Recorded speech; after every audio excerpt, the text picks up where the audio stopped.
All right, let's talk about organized crime. The reality of organized crime is far more insidious and far-reaching than any Scorsese film could ever portray. We're talking about vast, interconnected networks of criminality that touch every corner of the globe, leaving a trail of human misery and societal decay in their wake. Over the next few chapters, we're going to peel back the layers of this onion. And trust me, you're gonna need some Visine, because this thing is a tear-jerker. Now, I'm not going to sugarcoat it, folks. Organized crime thrives on violence. They rule with an iron fist, and by iron fist, I mean a fist that's literally made of iron because they dipped it in molten metal to prove a point. They use violence to maintain control over their territories, reminding everyone who's boss with a casual drive-by shooting or a well-placed car bomb. They terrorize rival gangs because, you know, nothing says we're number one like turning your competitor's prized chihuahua into a pair of fuzzy dice. People in communities controlled by these groups are too terrified to speak out, to cooperate with law enforcement, to even look at a mobster the wrong way. It's like living in a permanent state of the purge, but instead of masks, they wear tracksuits. Let's move on to the drug trade, shall we?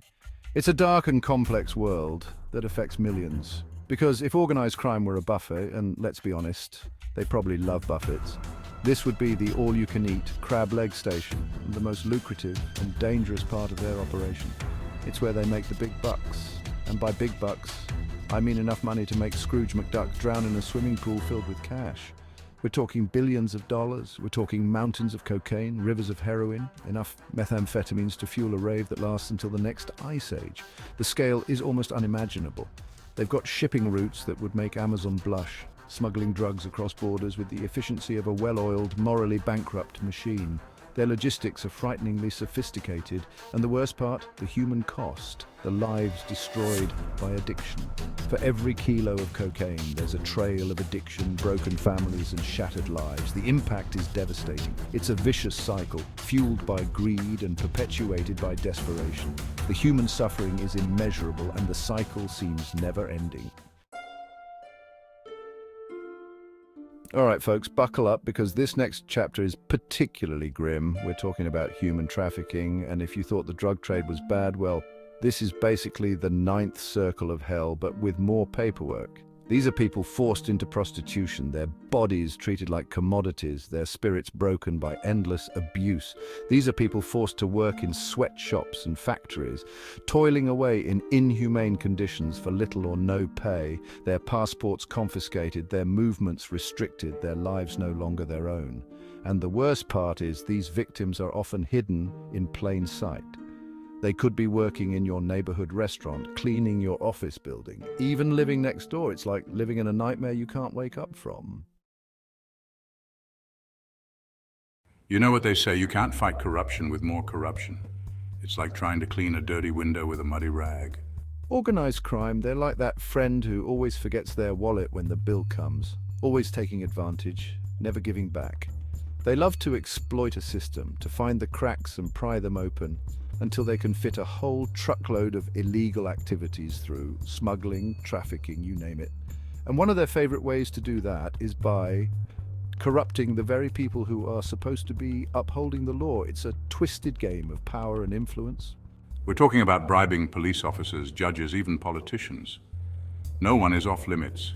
Slipping them a little cash, a nice watch, a weekend getaway to Aruba, or some other exotic location, whatever it takes to turn a blind eye to their criminal enterprises. The lengths they'll go to are astonishing.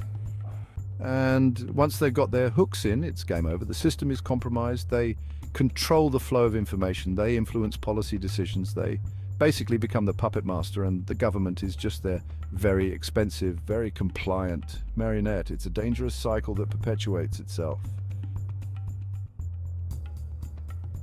Let's talk about money laundering, shall we? It's a term we hear often, but do we really understand what it entails? Because organized crime, they love dirty money. It's the lifeblood of their operations, fueling everything from drug trafficking to human smuggling. And just like your average ferret-loving criminal, they need a way to clean that cash, to make it look like it came from somewhere, shall we say, more legitimate. Enter money laundering. It's a sophisticated process, often involving multiple layers of transactions. It's like the spin cycle for dirty money, except instead of Tide and fabric softener, they use shell corporations, offshore accounts, and enough creative accounting to make even the most jaded CPA question their life choices. These methods are designed to obscure the money's origins. They'll funnel money through fake businesses, creating a facade of legitimacy, invest in legitimate businesses, and then bleed them dry, leaving a trail of financial ruin in their wake, even buy expensive art and then accidentally destroy it for the insurance money. It's a tactic that combines greed with a touch of irony. It's a global game of financial three-card Monty where the stakes are high and the rules are constantly changing, and the only winners are the criminals themselves. They celebrate their ill-gotten gains while society pays the price. Because all that dirty money, it doesn't just disappear. It distorts economies, it undermines legitimate businesses, and it creates an uneven playing field, and it makes it harder for governments to provide essential services. The impact is far-reaching, affecting everything from public safety to social services. Here's a fun fact: organized crime hates a fair fight. They prey on the vulnerable, the marginalized, the people who are already struggling to get by. We're talking about immigrants fleeing war and persecution, desperate for a new start, only to find themselves trapped in a cycle of exploitation and abuse. Organized crime, they see these people not as human beings, but as assets, as cogs in their vast illegal machine. They force them into prostitution, drug trafficking, even organ harvesting. Chapter 7. The world is their web. Global networks of crime. Gone are the days when organized crime was confined to specific neighborhoods, cities, or even countries. Thanks to globalization, technology, and the internet, these criminal enterprises now span the globe, operating with the reach and efficiency of a multinational corporation. They've got tentacles everywhere, from the bustling megacities of Asia to the sleepy villages of Europe. It's a constant game of cat and mouse, with law enforcement agencies struggling to keep up with the ever-evolving tactics of these criminal masterminds. Chapter 8. Digital Bandits, Cybercrime. Staring at a computer screen for too long will actually turn you into a cybercriminal mastermind. Okay, that's not entirely true, but it is true that organized crime has gone digital, and they're more than happy to steal your data, drain your bank account, and then sell your identity on the dark web for the price of a large pizza. We're talking about hacking, phishing scams, ransomware attacks, you name it, they're doing it. They'll infiltrate your bank account and drain it faster than you can say overdraft fee. Cybercrime is a low-risk, high-reward enterprise. These criminals can operate from anywhere in the world, hiding behind layers of anonymity and encryption. Chapter 9. The Earth cries out environmental destruction. Seriously, organized crime, they don't just pollute our streets with crime, they pollute our planet with their reckless disregard for the environment. We're talking illegal logging, where they raze entire forests to the ground, leaving behind a barren wasteland and a bunch of endangered owls wondering where their tree went. We're talking illegal mining, where they rip apart mountainsides in search of precious minerals, polluting rivers and groundwater with toxic chemicals.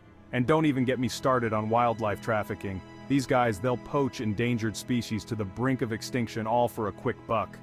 Deforestation contributes to climate change, illegal mining pollutes water sources, and wildlife trafficking disrupts entire ecosystems. Chapter 10. The lingering stain, cultural and psychological impact. You know that feeling you get when you walk down a dark alley at night and you just know deep down that something bad is about to happen. That's kind of what it's like living in a community terrorized by organized crime.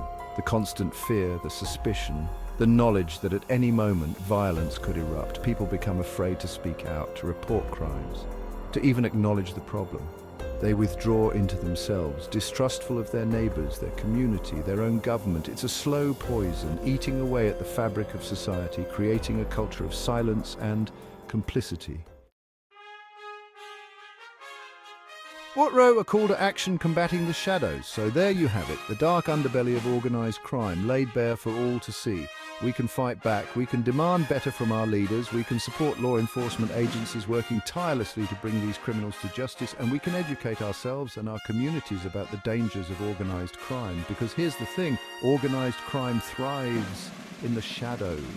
They rely on our silence, our apathy, our willingness to look the other way. But when we shine a light on their activities, when we expose their tactics, when we refuse to be silenced, we take away their power. Let's raise our voices and demand a better world, a world free from the grip of organized crime.